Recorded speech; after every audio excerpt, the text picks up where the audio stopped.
How's it going, everybody? You know who it is. My name is Sun Woo, and in today's video we are going to take a closer look at the OP-1's pulse engine.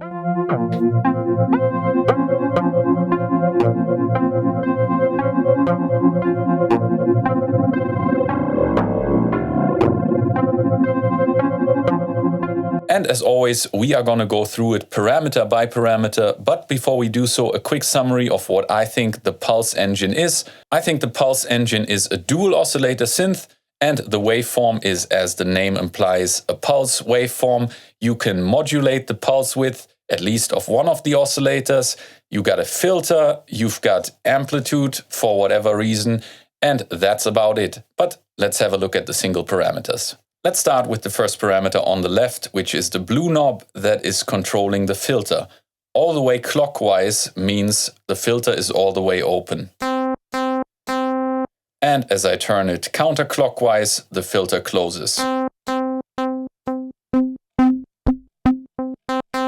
And while I think that controlling the cutoff frequency is one of the main purposes of this blue parameter, I think there's, as usual, something more going on under the hood. Like, for example, the filter is closing automatically in some way, so maybe we are controlling the decay, as well as a little bit of resonance, but I am not quite sure about that. If you are, let me know down in the comments.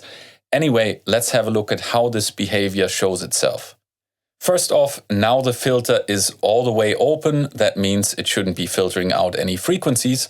But if you have a look at the waveform somewhere up there, at first it's a lot more squarish and sharp at the edges. And then quickly you see that a filter is somewhat closing and makes it more sine wave-like. So it goes from pulse or squarish to a more sine wave-like shape. Let's do this across a few octaves. And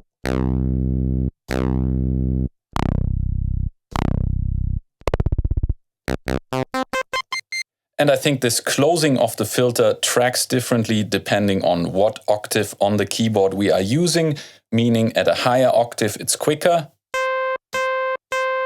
And if we go lower, it will take longer.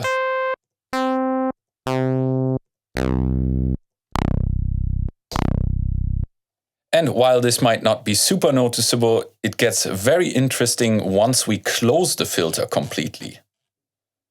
So right now we'll go back to octave plus 0, and we can clearly hear that the filter is not all the way closed from the beginning, but there's some kind of decay going on. And once we do this with the filter all the way closed across different octaves, you'll notice that the filter tracking is really weird and interesting. So now I'll go a few octaves down.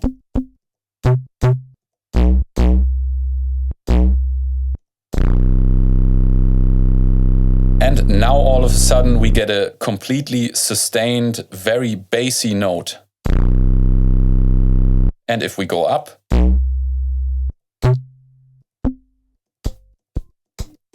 we don't get much, but as we get to the highest octave, somehow we get a sustained note. And in between, like at -2,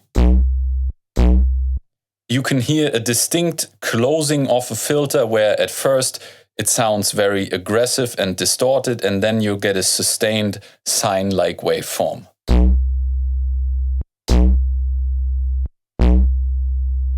And this seems to imply that there's something weird going on with the filter tracking, because if I play a note at a higher octave, it doesn't behave anything like a note at a lower octave.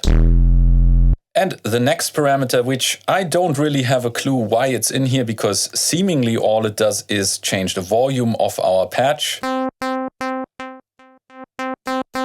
But if you have any more info on this, please let me know down in the comments. So we move on to the gray parameter, which changes the pulse width of our second oscillator. When it's turned all the way counterclockwise, both oscillators have the same pulse width. And as we turn it clockwise, we'll shift one of them slightly.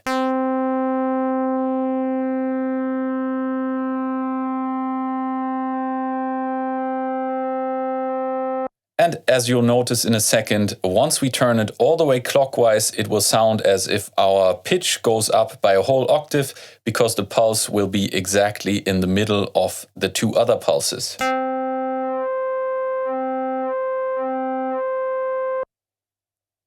So, unlike in this image where it's slightly off center between these pulses, it actually is right here.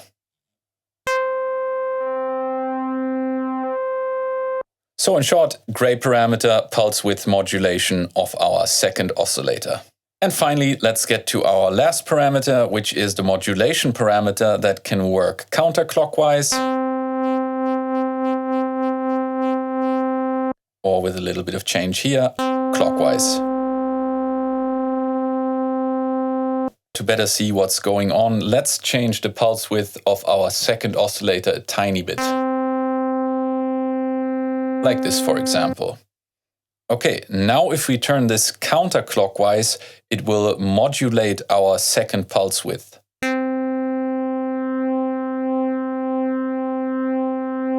And as we increase it to the left,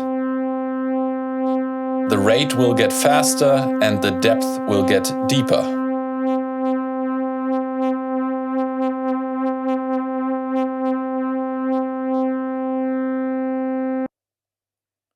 And if you increase the pulse width with the gray parameter, it's even more noticeable.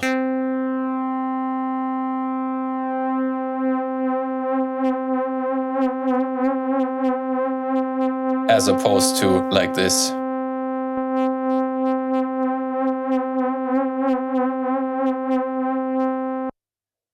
So these two are somewhat interdependent, or rather this one is a little bit dependent on this one to make it more noticeable. But now let's have a look what happens once we start turning this clockwise. Again, our rate is increasing as we turn it further.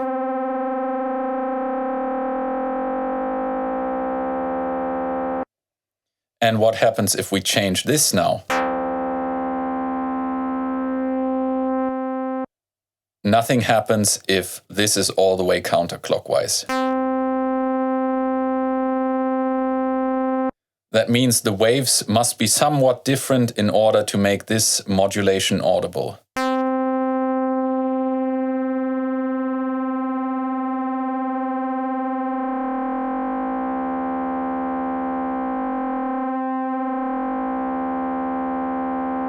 All I can guess is that it's some kind of audio rate modulation, maybe cross modulation, maybe amplitude modulation, and it somehow depends on the second oscillator.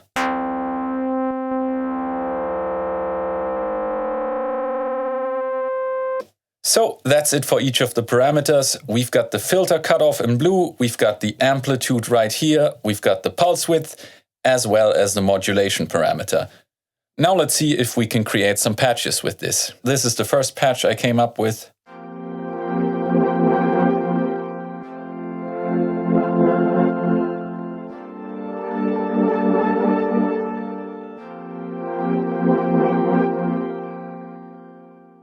And within this patch, you'll see if I play only one note, the modulation parameter itself is being modulated by the element LFO, which is taking its modulation from my envelope right here. And on top of that, I added the phone effect, which is pitching up my signal by a whole octave.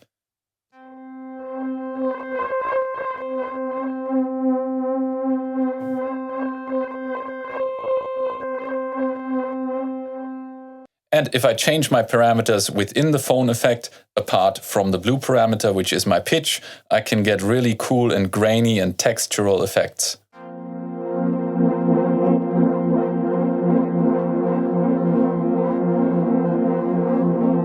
And mix them to my liking with the original signal. This is the original. And this, the phone effect.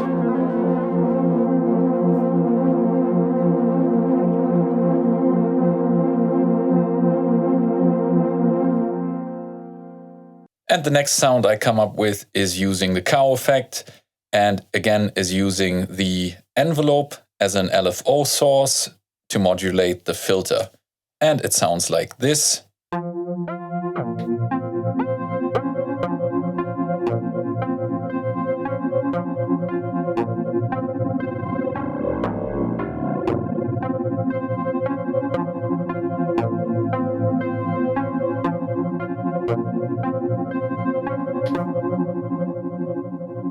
Quite dramatic and mysterious. And for my last sound, I created this weird sound effect drone.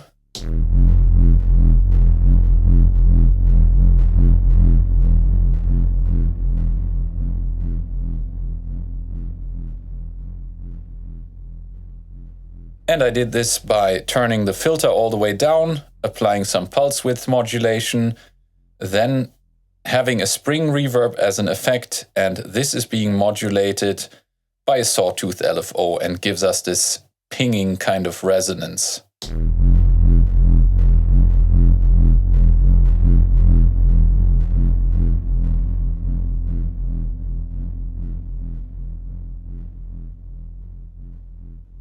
That's already it for this tutorial on the OP-1's Pulse engine. As always, if you want to learn more about the OP-1, the OP-Z, or music making in general, feel free to contact me for private online lessons. Link up there or down in the description. Other than that, thank you so much for watching the video. I hope you enjoyed it. If you did, I would appreciate a like, a comment down below, subscribe to the channel, and ring the bell so you don't miss the next video. I hope to see you in the next one. Until then, have a wonderful time. Peace.